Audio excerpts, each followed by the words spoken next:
Praise the lord. ప్రభువైన యేసుక్రీస్తు నామములో అందరికీ వందనాలు.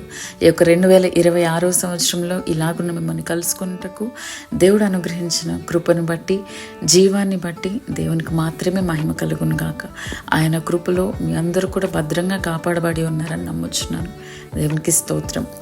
ఈ రోజు దేవుని యొక్క మాట నిర్గమకాండం 14వ అధ్యాయం 13వ వచనము. అందుకు మోషే, భయపడకుడి, యెహోవా మీకు నేడు కలుగుజేయ రక్షణను మీరు ఊరక నిల్చుండి చూడుడి. మీరు నేడు చూచిన ఐగుప్తీయులను ఇక మీదట మరి ఎన్నడూనూ చూడరు.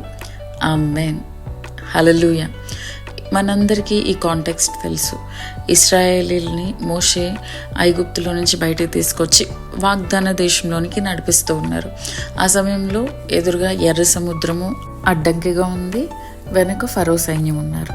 ఆ సమయంలో దేవుడు తన ప్రజలను నడిపించుటకు ఏదైతే ఆ అడ్డంకిగా ఉన్నదో దానిని 2 పాయలుగా చేశారు తన యొక్క శక్తిని బట్టి.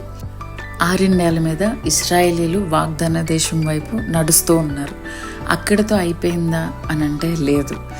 2వ భాగం ఉంది కదా, నీవు నేడు చూసిన ఐగుప్తీలను మరెన్నడూనూ చూడవని.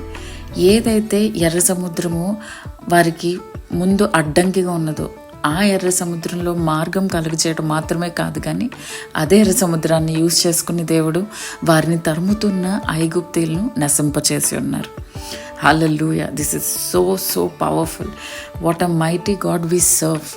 ఇప్పుడు మన జీవితంలో అన్వయించుకుంటే వాగ్దాన దేశంలో అడుగు పెట్టకుండా ఏదైతే అడ్డంకిగా ఉన్నదో దేవుడు దాన్ని తొలగించటం మాత్రమే కాదు, కానీ మనల్ని బాధించటకు వస్తున్న ఐగుప్తీలు, అది అనారోగ్యం అవ్వచ్చు, లేమవ్వచ్చు, సమాధానం లేని పరిస్థితి అవ్వచ్చు, ఏదైనప్పటికీ ఆ యొక్క ఐగుప్తీలను దేవుడు నశింపచేస్తారనమాట. సో బీ అష్యూర్డ్, మన వాగ్దానంలోనికి మనల్ని బాధించే వాటితో ఎంటర్ అవ్వము.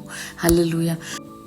ఇంత గొప్ప దేవుడు, సర్వశక్తి కలిగిన దేవుడు మనల్ని కాపరిగా ఆయన ముందుండి నడిపిస్తూ ఉండగా రెస్ట్ అష్యూర్డ్.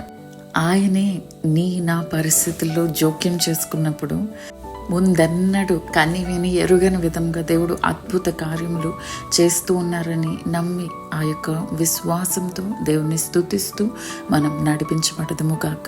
అటు విధమైన కృపతో దేవుడు మనల్ని నడిపించును గాక. ఆమేన్. హల్లెలూయా.